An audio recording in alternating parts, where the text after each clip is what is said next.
اعوذ باللہ من الشیطان الرجیم بسم اللہ الرحمن الرحیم الحمدللہ رب العالمین الصلاۃ والسلام علیک یا سید المرسلین رب اشرح لی صدری ویسر لی امری واحلل عقدۃ من لسانی ویفقہوا قولی۔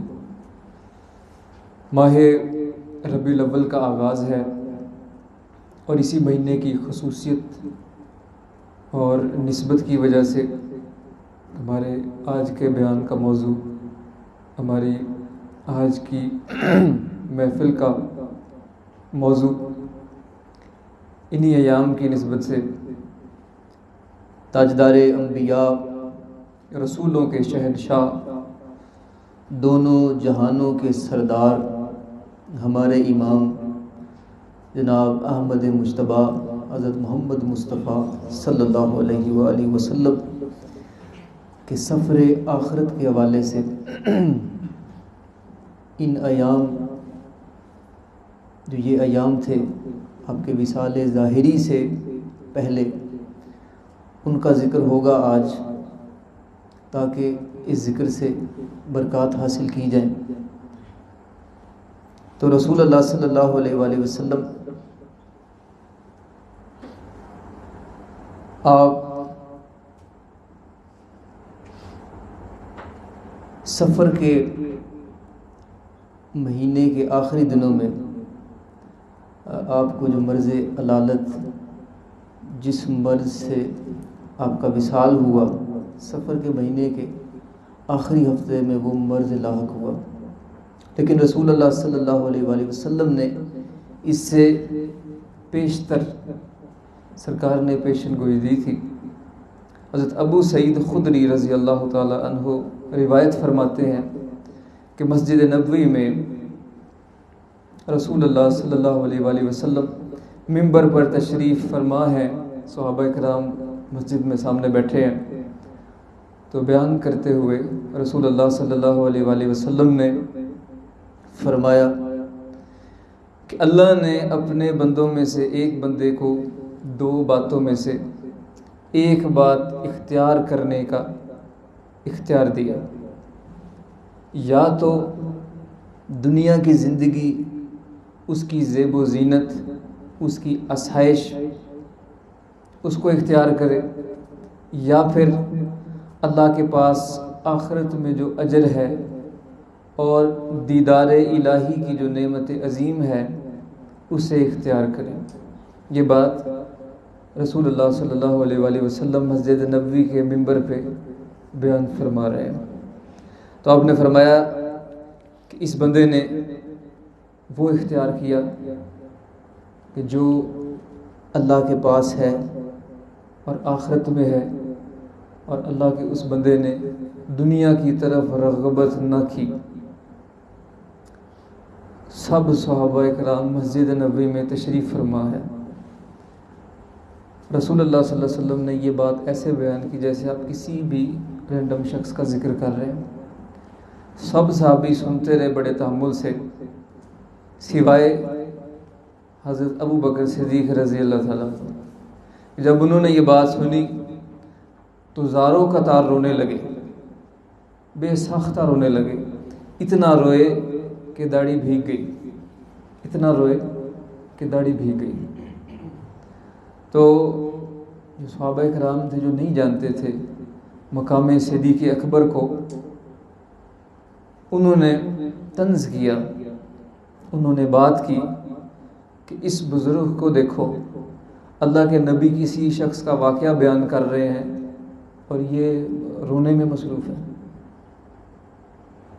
تو جب رسول اللہ صلی اللہ علیہ وسلم نے یہ بات آپ کے کانوں تک پہنچی کہ لوگ صدیق اکبر کے بارے میں گفتگو کر رہے ہیں، ان کے رونے پہ تعجب کر رہے ہیں، تو سرکار نے فرمایا کہ تم لوگوں میں سے سب سے زیادہ مجھ پر احسان کرنے والا اور نیکی کرنے والا، اپنے مال اور صحبت و رفاقت سے ساتھ دینے والا ابو بکر ہے۔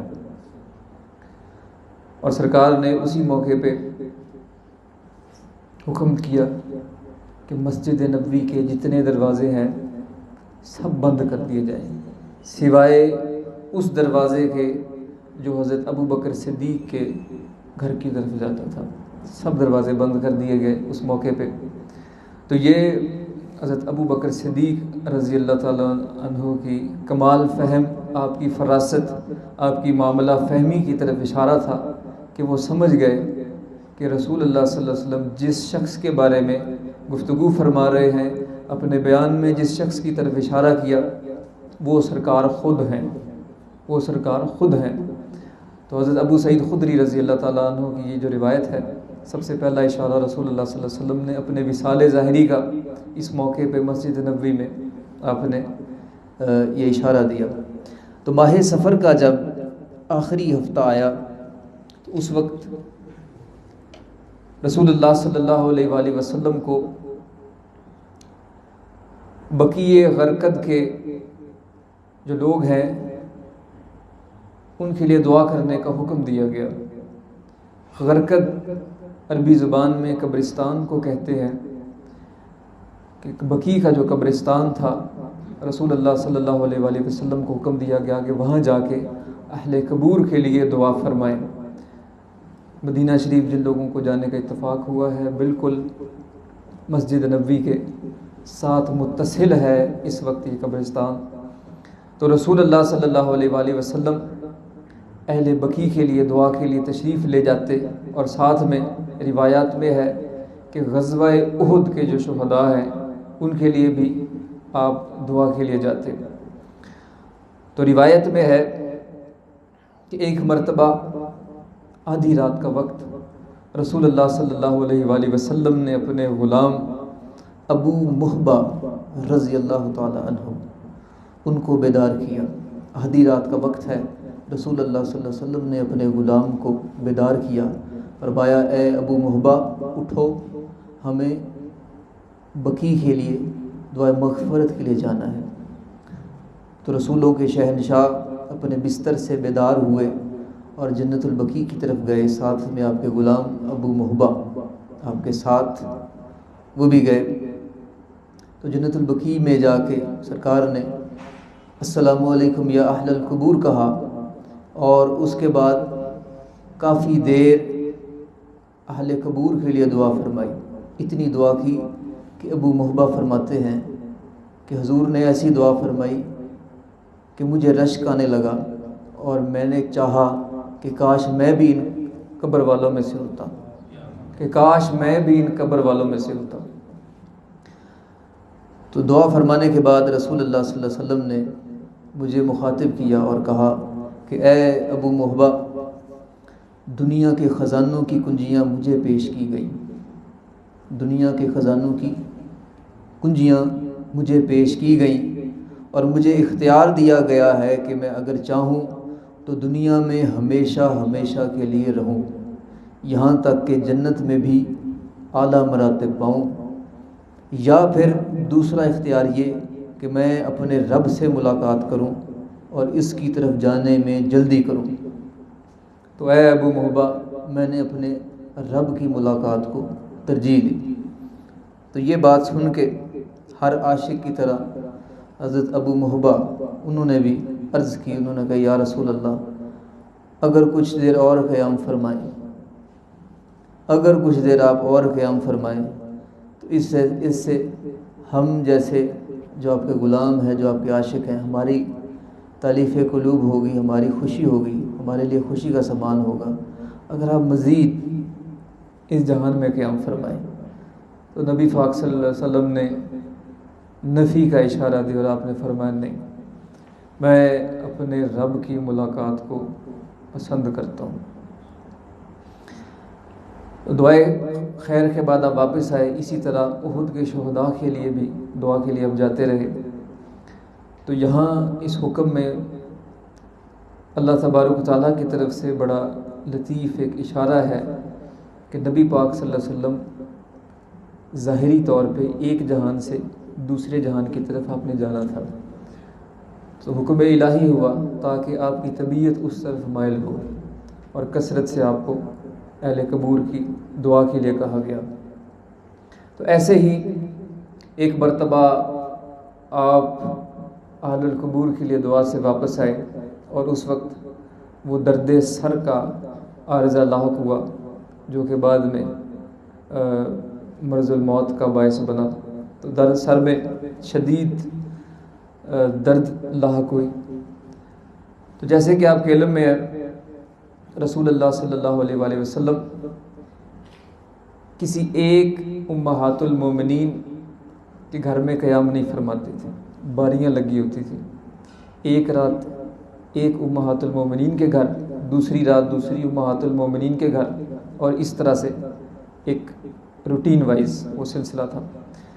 تو جس دن یہ سر درد کا عارضہ لاحق ہوا، اس دن باری تھی ام المومنین حضرت میمونہ رضی اللہ عنہا کی۔ تو حضور وہاں تشریف لے گئے اور طبیعت میں اضطراب، بے چینی تھی۔ اسی بے چینی میں حضور پوچھتے تھے کہ کل میں نے کس امہات المومنین کے گھر جانا ہے۔ تو بی بی فاطمہ الزہرا سلام اللہ علیہا باپ کی تکلیف کا سن کے جب آئیں اور آپ نے حضور کی منشا کو جانا اور حضور کی طبیعت کو دیکھ کے آپ نے فرمایا، سب امہات المومنین کو اکٹھا کیا اور سیدہ نے عرض کی اور فرمایا کہ حضور کی طبیعت کے مطابق اب یہ مناسب نہیں ہے کہ پہلے کی طرح باریاں ہوں اور ہر ازواج مطہرات کو رات کا موقع ملے۔ تو اب حضور کو بہتر یہ ہے کہ کسی ایک امہات المومنین کے گھر قیام کرنا چاہیے، اور حضور کی منشا کے مطابق سیدہ ام المومنین حضرت عائشہ صدیقہ رضی اللہ تعالیٰ عنہ کے گھر بی بی فاطمہ نے تجویز دی کہ سیدہ عائشہ کے گھر آپ کو قیام کرنا چاہیے۔ تو سب ازواج مطہرات نے اس چیز پہ متفق ہوئی اور حضور کو حضرت سیدہ میمونہ کے گھر سے حضرت عائشہ کے گھر لے جایا گیا۔ تو راوی بیان کرتا ہے کہ اس وقت حضور کی طبیعت بہت کمزور ہو چکی تھی۔ اہل بیت کے 2 اشخاص، اہل بیت اطہار کے 2 مرد، انہوں نے حضور کو اٹھایا، اور اس حالت میں کہ رسول اللہ صلی اللہ علیہ وسلم کے سر پہ ایک چادر تھی، اور ایک طرف سے ایک اہل بیت کی ہستی نے پکڑا، دوسری طرف سے دوسرے اہل بیت کی ہستی نے سنبھالا اور حضور کو لے جایا گیا۔ تو آپ کے جو قدم مبارک تھے وہ زمین پہ خط کھینچتے جا رہے تھے، تو آپ خود چل نہیں پا رہے تھے۔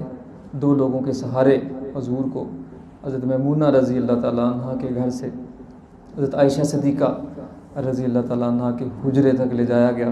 اہل بیت کی 2 ہستیاں، انہوں نے حضور کو سنبھالا، سہارا دیا ان کے سہارے، اور کمزوری کی یہ کیفیت تھی کہ پیر مبارک، قدم مبارک زمین پہ خط کھینچتے جا رہے تھے۔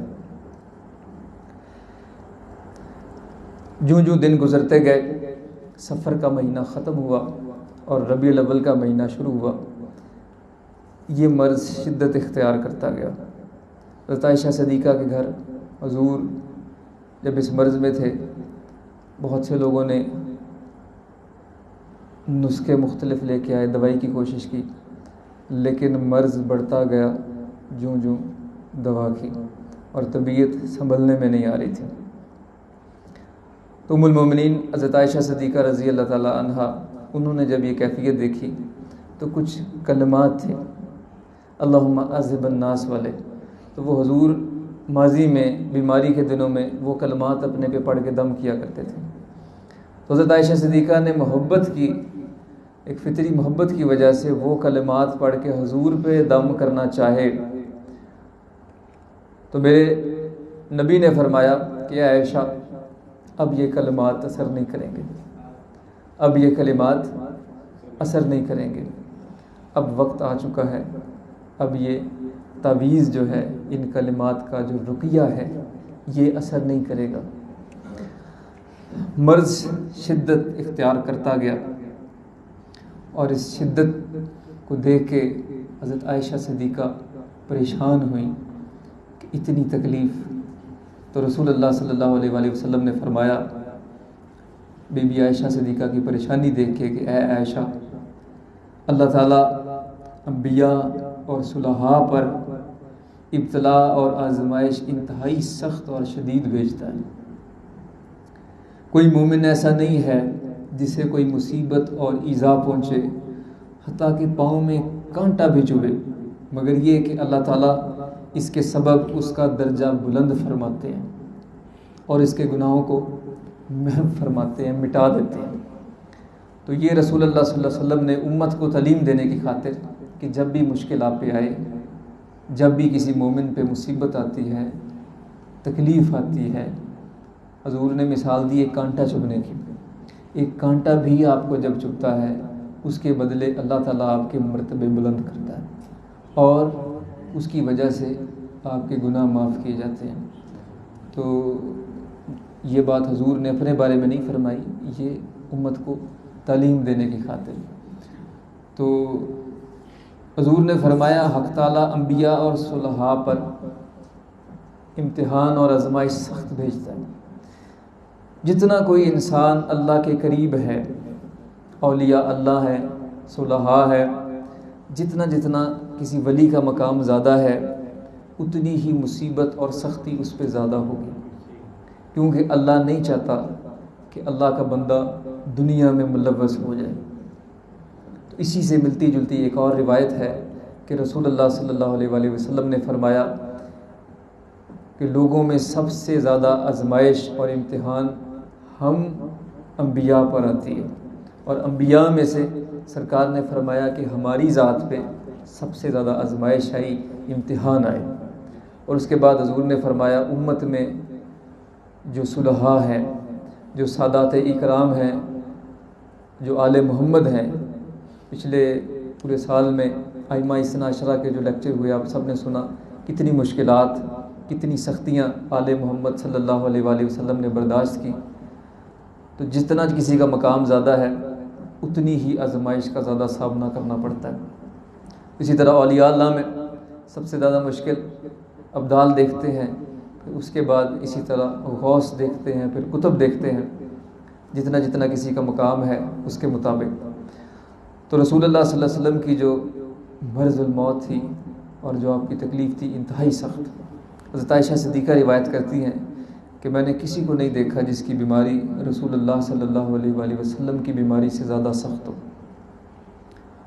اور حضور خود فرمایا کرتے تھے، حدیث پاک میں ہے، سرکار نے فرمایا کہ مجھے ایک عام شخص کی نسبت دگنا بخار چڑھتا ہے۔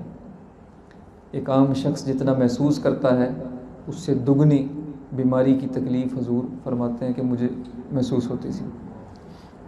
تو اسی علالت کے زمانے میں ربیع الاول کے دنوں میں حکم الہی سے حضرت جبریل امین حضور کی بارگاہ میں تشریف لائے اور انہوں نے کہا کہ اے محمد صلی اللہ علیہ وآلہ وسلم، حق تعالیٰ آپ پر سلام بھیجتا ہے اور فرماتا ہے اگر آپ چاہیں تو میں آپ کو شفا دوں اور اس مرض سے نجات دلا دوں، اور اگر آپ چاہیں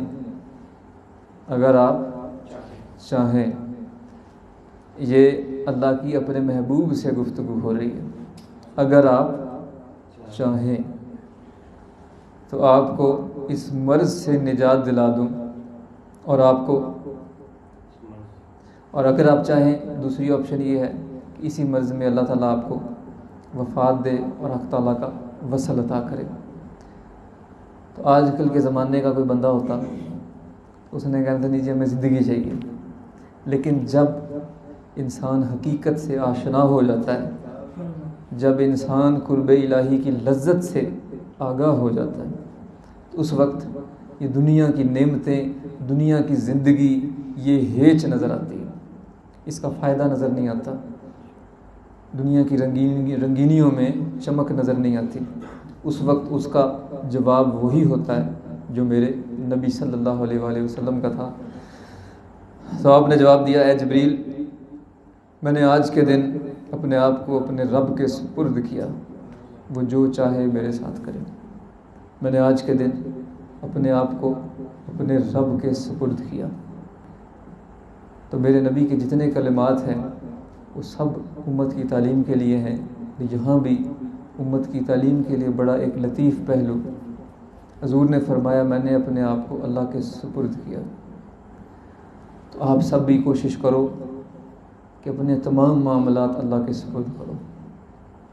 دل کی راحت، دل کا چین، ذہنی سکون اگر حاصل کرنا چاہتے ہو، یہ ایک بات ہے، اسے پلے باندھ لو کہ اپنے تمام معاملات اللہ کے سپرد کر دو. ٹھیک ہے، اور اللہ کے سپرد کرنے کے بعد یہ یقین رکھو کہ میرے ساتھ جو ہو رہا ہے وہ اللہ کی رضا ہے، اللہ کی مرضی ہے.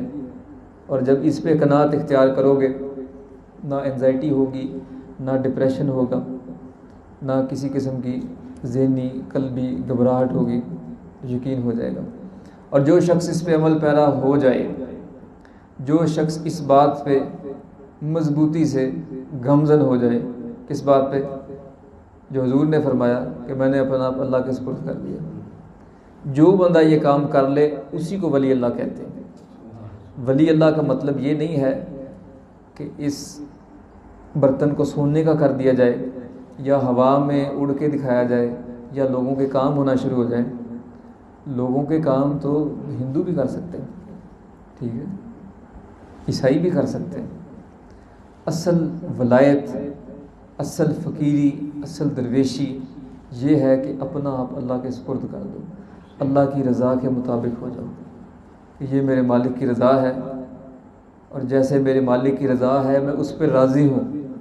جب آپ یہ بات کرنا شروع ہو جائیں گے تو آپ پھر اللہ کے ولی ہیں. آپ کیا ہیں؟ اللہ کے ولی ہیں.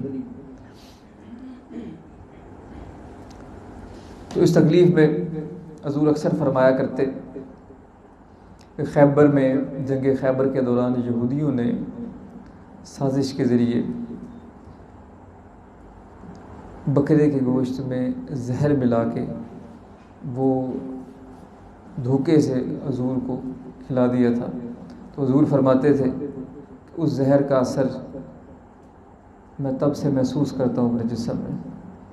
اور روایات میں ہے کہ اسی زہر کی وجہ سے حضور صلی اللہ علیہ وآلہ وسلم کو رفتہ رفتہ آپ کے جسم میں جیسے جیسے وہ زہر سرائیت کرتا گیا، ویسے ویسے آپ کی طبیعت بگڑتی گئی، اور تاکہ آپ کو مرض الموت لاحق ہوئی. حضور فرمایا کرتے تھے یہ خیبر میں جو مجھے زہر دیا گیا یہ اس کی وجہ سے ہے. تو اللہ تعالیٰ کی شان کہ اللہ تعالیٰ نے اپنے نبی صلی اللہ علیہ وآلہ وسلم کے لیے مقام نبوت اور مقام شہادت یہ دونوں اکٹھے کر دیے.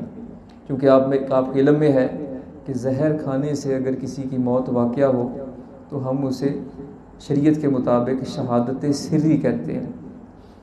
اگر جنگ میں کوئی شہید ہو اسے کیا بولتے ہیں؟ شہادت جہری. اور شہادت سری کے اسی طرح مقامات ہیں. کوئی جل کے مر جائے، کوئی ڈوب کے مر جائے، کوئی وبا سے مر جائے، جیسے طاعون کی وبا تھی، آج کل کرونا وائرس کی وبا ہے. اس وبا سے اگر کسی کی جان جاتی ہے تو وہ بھی شہادت سری کے زمرے میں آئے گا، وہ بھی شہادت سری کے. اسی طرح زہر والا بھی.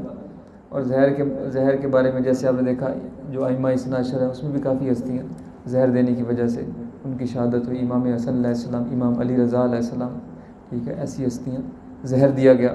تو اللہ کی منشا کیا ہے کہ شہادت کا مقام اور رتبہ وہ بھی حاصل ہو جائے.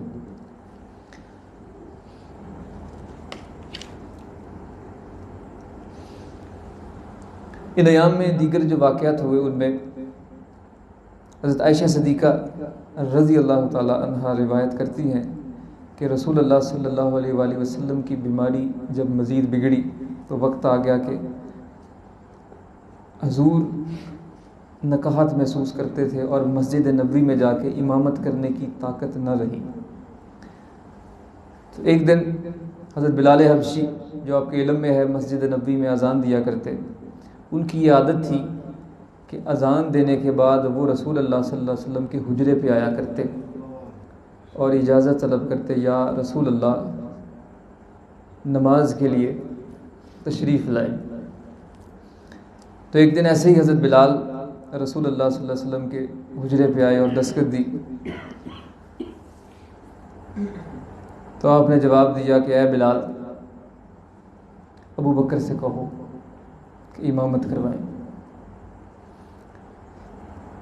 تو جب یہ بات حضرت ابو بکر نے سنی تو وہ سمجھ گئے کہ بات بیماری بہت زیادہ بڑھ گئی ہے. انتہائی دل برداشتہ ہوئے اور ایک شدت غم طاری ہوگی حضرت بلال پہ، اور اس کیفیت میں اپنا سر پیٹنا شروع کر دیا۔ حضرت بلال نے اپنا سر پیٹنا شروع کر دیا اور روتے ہوئے، فریاد کرتے ہوئے مسجد نبوی میں واپس آئے۔ اپنے پہ قابو نہ رہا اور اسی کیفیت میں حضرت ابو بکر کو پیغام سنایا کہ اے ابو بکر، اللہ کے رسول صلی اللہ علیہ وآلہ وسلم کا یہ حکم ہے کہ آپ امامت کروائیں۔ حکم کے مطابق حضرت ابو بکر صدیق مصلی رسول پہ کھڑے ہوئے، اور لیکن جب امامت کے لیے کھڑے ہوئے، چونکہ نہایت رقیق القلب تھے، بہت جلدی رو دیا کرتے، ضبط نہیں تھا، تو اسی کیفیت میں انتہائی غمگین ہوئے۔ حضرت ابو بکر صدیق خود کو سنبھال نہ سکے اور گر گئے اور بے ہوش ہو گئے۔ جب یہ کیفیت دیکھی تو مسجد میں موجود تمام صحابہ کرام جو پہلے ہی غمگین تھے کہ آج ہمارے نبی، ہمارے آقا راحت قلب و جان وہ مسجد میں موجود نہیں ہیں، سب دھاڑے مار مار کے روئے، سب دھاڑے مار مار کے روئے، اور مسجد نبی میں ایک عجیب فضا پیدا ہوئی۔ تو کچھ لوگوں کے رونے کی آواز اتنی بلند ہوئی کہ حجرہ رسول صلی اللہ علیہ وآلہ وسلم تک وہ آواز پہنچی، تو رسول اللہ صلی اللہ علیہ وآلہ وسلم نے بستر سے اٹھ کے پوچھا، بی بی فاطمہ الزہرا سلام اللہ علیہا پاس تھیں، آپ نے پوچھا ہے فاطمہ یہ رونے چلانے کی آواز کیسی ہے؟ تو میری پاک بی بی نے فرمایا کہ یا رسول اللہ، اے ابا جان، آپ کے صحابی آپ کو مسجد میں نہ پا کے غمگین ہیں، آپ کے صحابی آپ کو مسجد میں نہ پا کر غمگین ہیں۔ تو حضور نے فرمایا اچھا ایسی بات ہے، تو آپ نے پھر مولا علی کو طلب کیا، ساتھ میں حضرت عباس جو حضور کے چچا تھے رضی اللہ تعالیٰ عنہ، وہ آئے اور حضور ان کے سہارے مسجد میں گئے اور آپ نے امامت کروائی۔ یہ وہ آخری نماز تھی جو رسول اللہ صلی اللہ علیہ وآلہ وسلم نے جماعت کروائی مسجد نبوی میں۔ تو یہ وہ آخری نماز تھی۔ اگلی نماز کا جب وقت آیا تو حضور نہ اٹھ سکے، وضو کے لیے برتن منگوایا گیا، حضور نے وضو کیا، کمزوری سے غشی طاری ہوئی اور بے ہوشی کی کیفیت ہوئی، حضور بے ہوش ہو گئے، پھر دوبارہ اٹھے، پھر وضو کیا، لیکن کھڑے ہونے کی ہمت نہ ہوئی، پھر بستر پہ غشی کے عالم میں، بے ہوشی کے عالم میں لیٹ گئے، پھر اٹھے، پھر وضو کیا، تیسری مرتبہ جب ہو گئے تو آپ نے پھر کہا حضرت بلال سے کہ اے بلال، ابو بکر سے کہو کہ نماز پڑھائے مسلمانوں کو۔ تو حضرت ابو بکر، حضرت بلال یہ بات سن کے بہت روئے اور فرماتے تھے کہ اے کاش میری ماں مجھے نہ جنتی،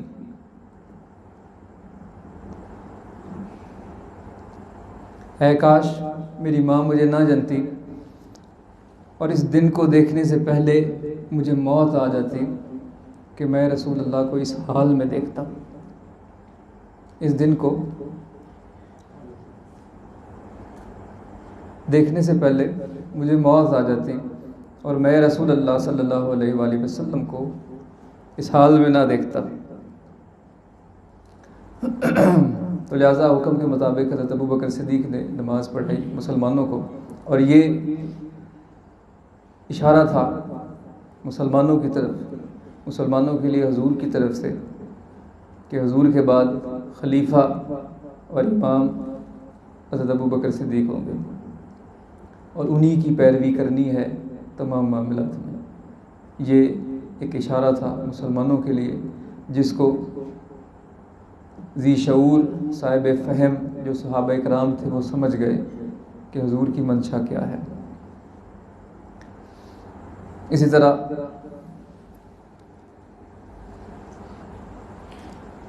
نماز آخری ایام میں حضرت ابو بکر صدیق نے پڑھانا شروع کی۔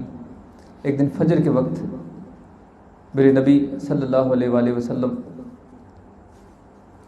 آپ بیدار ہوئے، اور اذان کے بعد جب جماعت کھڑی ہوئی تو حضور نے اپنے حجرے کا پردہ ہٹا کر مسجد نبوی کی طرف دیکھا کہ مسلمان حضرت ابو بکر صدیق کی امامت میں نماز ادا کر رہے ہیں، اور مسلمانوں کو نماز پڑھتا دیکھ کے میرے نبی صلی اللہ علیہ وآلہ وسلم اس مرض میں بھی آپ مسکرائے اور اطمینان کا اظہار کیا کہ مسلمان نماز ادا کر رہے ہیں، مسلمان نماز پڑھ رہے ہیں۔ تو باوجود کہ مدینے کا دور ہے، اور وہ سال جب آپ ہجرت کے بعد مدینے آئے کہ آپ وقت کے بادشاہ تھے، حاکم وقت تھے، اور وصال سے کچھ عرصہ قبل ایک بہت بڑا علاقہ اسلامی حکومت کے زیر تسلط تھا، لیکن فقر میں جو آپ کو اللہ نے شان عطا کی، جو فقر سے محبت آپ کی تھی، وہ بھی دیکھنے کے قابل ہے، اور انسان حیران اور پریشان ہو جاتا ہے کہ کسی حاکم وقت کے ایسے حالات کیسے ہو سکتے ہیں۔ تو روایات میں ہے، بہقی میں، سنن بہقی میں یہ روایت ہے کہ حضرت عائشہ صدیقہ فرماتی ہیں کہ آخری رات جو رسول اللہ صلی اللہ علیہ وآلہ وسلم کی تھی، جب شام کا وقت آیا، توجہ سب کے میری طرف، جب شام کا وقت آیا تو چراغ جلانے کے لیے تیل موجود نہیں تھا۔ گھر میں کل سرمایہ 7 دینار، کتنے؟ 7 دینار کل سرمایہ جو گھر میں موجود تھا، جو منیٹری ٹرمز میں جو پیسے گھر پہ پڑے ہوئے تھے، 7 دینار تھے۔ چراغ میں جلانے کے لیے تیل موجود نہیں ہے، تو بستر پہ حضور نے آواز دی کہ گھر میں کتنی رقم ہے؟ حضرت عائشہ نے فرمایا کہ یا رسول اللہ 7 دینار۔ آپ نے حکم دیا، رسول اللہ صلی اللہ علیہ وآلہ وسلم نے حکم دیا کہ ان کو صدقہ کر دو۔ اس وقت کوئی مرد موجود نہیں تھا گھر میں، تو حضرت عائشہ صدیقہ نے کچھ توقف کیا، اس حکم پہ عمل کرنے میں کچھ توقف کیا، تو حضور صلی اللہ علیہ وآلہ وسلم پہ بے ہوشی طاری ہو گئی۔ پھر آپ نے دوبارہ پوچھا کہ اے عائشہ کیا صدقہ کر دیا؟ انہوں نے کہا یا رسول اللہ نہیں۔ پھر آپ پہ بے ہوشی طاری ہو گئی، پھر آپ بیدار ہو گئے، پھر آپ نے پوچھا اے عائشہ صدقہ کیا؟ اس وقت حضرت علی تشریف لے آئے، اور انہوں نے حضور کی وہ جو رقم تھی وہ صدقہ کیا۔ گھر پہ جلانے کے لیے، چراغ جلانے کے لیے تیل نہیں۔ حضرت عائشہ صدیقہ نے ایک غلام کو بھیجا کسی انصاری کے گھر،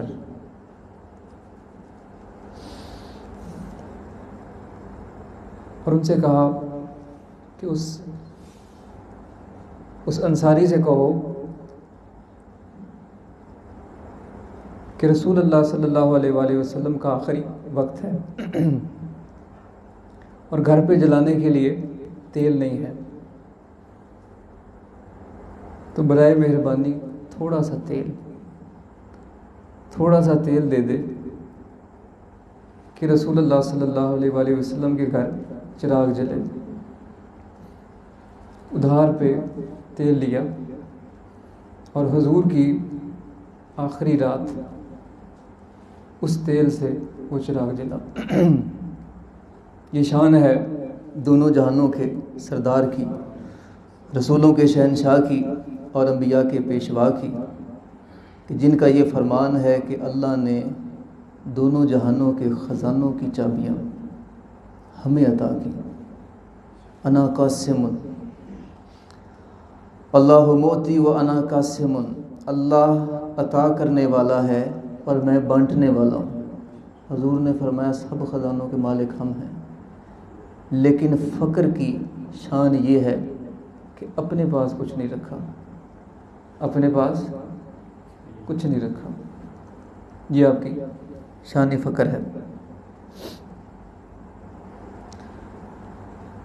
تو آخری رات تکلیف بہت زیادہ ہو گئی، اضطراب سے، تکلیف سے میرے نبی بستر پر کبھی اس پہلو پہ ہوتے، کبھی دوسرے پہلو پہ، اور مرض کی شدت سے چہرے کا رنگ کبھی زرد کبھی سرخ، چہرے کا رنگ کبھی زرد کبھی سرخ، اور مرض کی تکلیف سے چہرہ انور پر پسینے آتے تھے، چہرہ انور پر پسینہ۔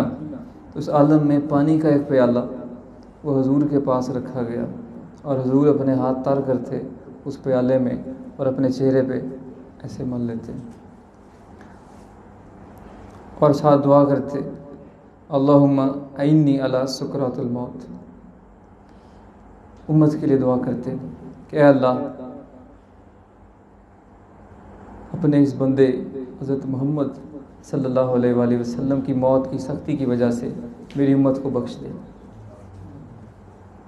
میری اس موت کی سختی کی وجہ سے میری امت کو بخش دے۔ آخری وقت بھی امت کو یاد کیا، آپ سب کو یاد کیا۔ امام احمد رضا خاں بریلوی آپ کا جو سلام ہے اس میں آپ نے اسی بات کی طرف اشارہ دیا ہے کہ امتی امتی لب پہ جاری رہا، امتی امتی لب پہ جاری رہا، امتی تیری قسمت پہ لاکھوں سلام۔ کہ حضور نے اس تکلیف میں بھی امت کو یاد رکھا، اور جیسا کہ میں نے پہلے ذکر کیا کہ حضور کا فرمان ہے اس تکلیف، جو بھی تکلیف مومن پہ آتی ہے اس کی وجہ سے اللہ درجات بلند کرتا ہے، وہ قبولیت دعا کا وقت ہوتی تکلیف۔ جب حضور پہ سب سے بڑی تکلیف آئی، اپنے لیے کچھ نہیں مانگا، اپنی اولاد کے لیے کچھ نہیں مانگا، کہہ دیتے اس وقت کہ اے اللہ میرے حسین پہ آزمائش نہ آئے، اے اللہ میرے حسین کی تقدیر سے کربلا نکال دے، یہ بھی کہہ سکتے تھے، لیکن نہ اپنے لیے کچھ مانگا، نہ اپنی اولاد کے لیے، نہ اس جہان کے لیے، نہ اگلے جہان کے لیے، مانگا تو اپنی امت کے لیے کہ اے اللہ میری امت کو بخش دے،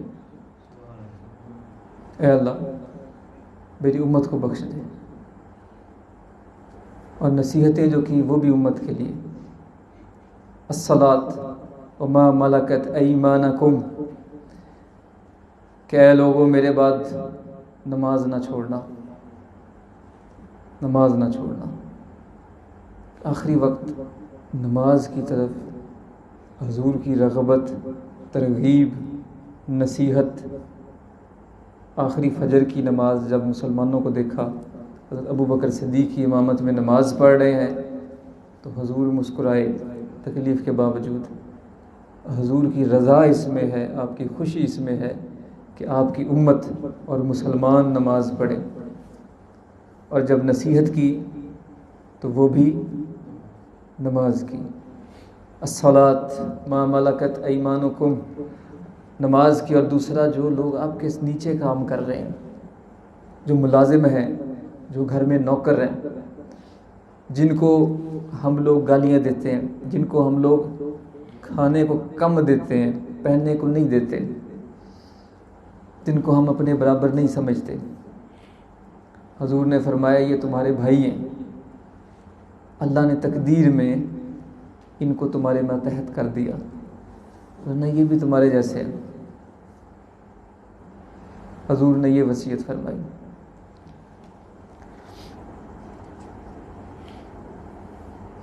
حضرت ابن عباس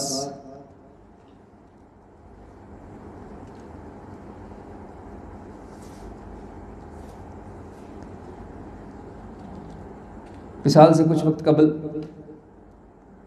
وہ بڑی مشہور روایت جو بی بی فاطمہ الزہرا کے لیکچر میں بھی ہم نے ڈسکس کی کہ حضور نے بی بی فاطمہ الزہرا سلام اللہ علیہا کو بلایا اور آپ کے کان میں کچھ کہا جس سے بی بی فاطمہ رونے لگیں،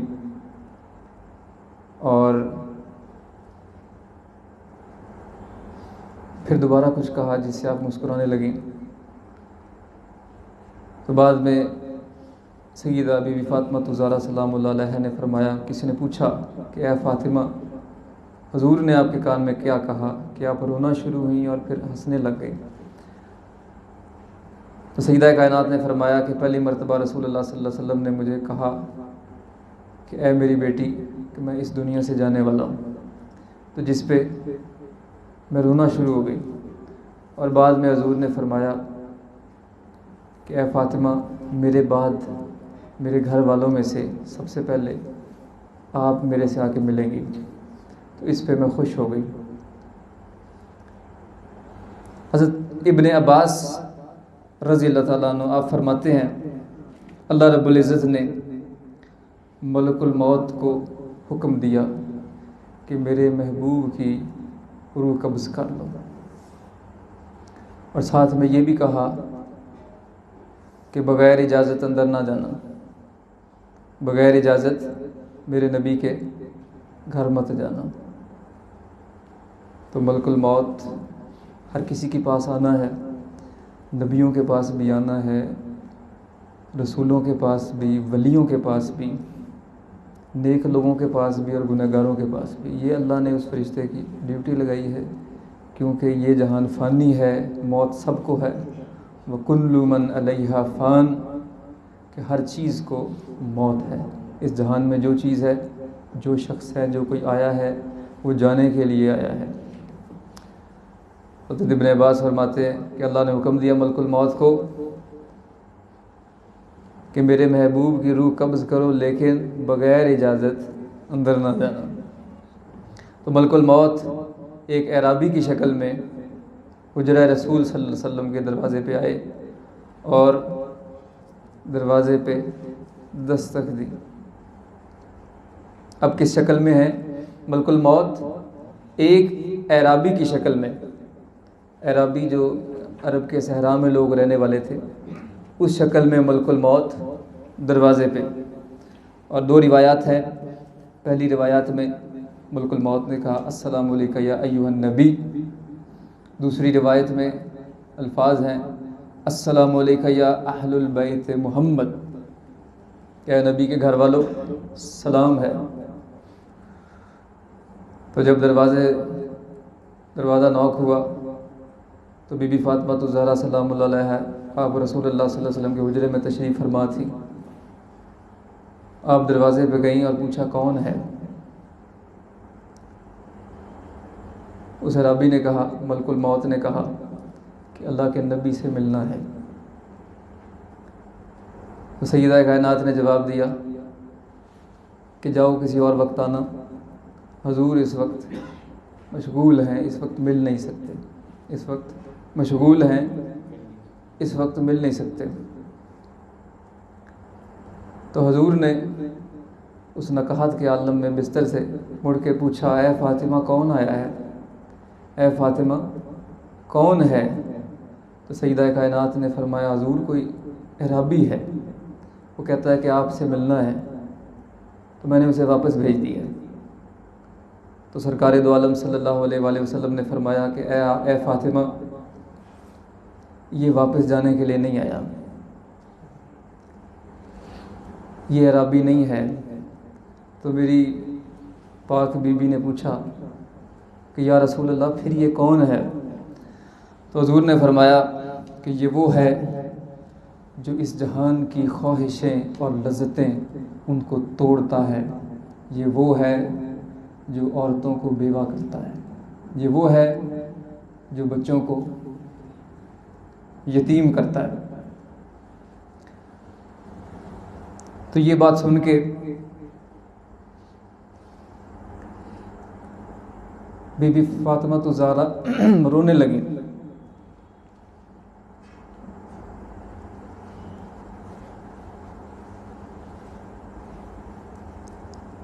یہ بات سن کے سیدہ کائنات رونے لگی تو حضور نے فرمایا کہ اے فاطمہ مت رو، مت رو، کیونکہ جب تم روتی ہو تو اس وقت حاملین عرش جو فرشتے عرش کو سنبھالے ہوئے ہیں، تمہارے رونے کی وجہ سے وہ روتے ہیں۔ اے فاطمہ مت رو۔ تو سیدہ کائنات نے روتے ہوئے کہہ دیا واہ قربا، عربی زبان میں کہا کہ ہائے مصیبت، ہائے مصیبت۔ تو رسول اللہ صلی اللہ علیہ وسلم نے فرمایا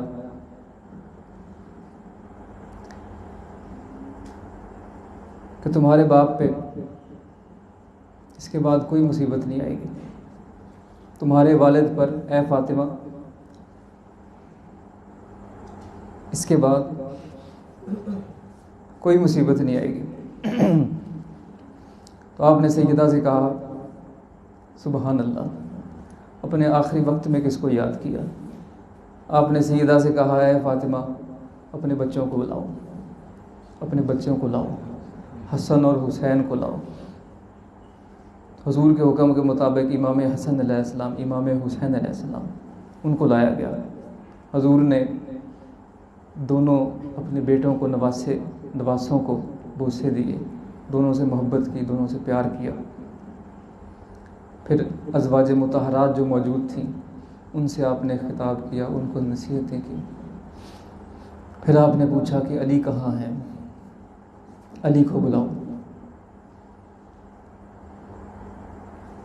آخری بلاوا جو آپ نے کسی کو بلوایا وہ مولا علی کو بلوایا۔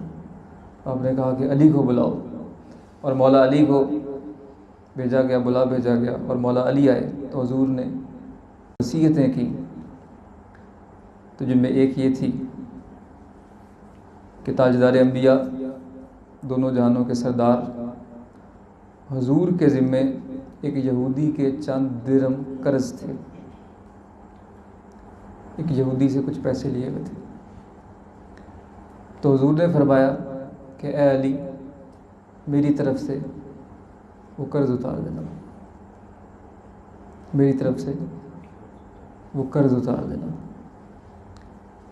چند اور وصیتیں کی اور مولا علی کو بشارت دی۔ جب دیکھا کہ حضرت علی بھانپ گئے ہیں کہ چند گھڑیاں ہیں اور مولا علی غمگین ہوئے، اس وقت میرے نبی نے خوش کرنے کے لیے بشارت دی کہ اے علی حوض کوثر پہ جو لوگ مجھے ملیں گے آ کے، ان سب سے پہلے تم ہوگے، اے علی ان سب سے پہلے تم ہوگے۔ تو روایات میں ہے، محدثین نے صحیح سند کے ساتھ روایت کیا ہے، کافی سارے محدثین نے، اہل سیر نے، کہ رسول اللہ صلی اللہ علیہ وسلم کا جب بالکل آخری وقت آیا اور جب آپ کے آخری سانس تھے تو آپ کا سر مبارک حضرت عائشہ صدیقہ رضی اللہ تعالیٰ عنہ کے زانوں پر تھا۔ لیکن کچھ محدثین نے، جن میں امام حاکم ہیں، انہوں نے روایت کیا ہے کہ جب آپ مولا علی سے گفتگو کر رہے تھے اور مولا علی کو آپ نے وصیت کی، اسی وقت اسی وصیت کرتے کرتے رسول اللہ صلی اللہ علیہ وسلم کا آخری وقت آیا اور مولا علی نے آپ کو سنبھالا اور مولا علی کے زانوں پہ آپ کا سر مبارک تھا۔ تو لیکن کثرت سے لوگوں نے، محدثین نے حضرت عائشہ صدیقہ رضی اللہ تعالیٰ عنہ کا نام لکھا ہے۔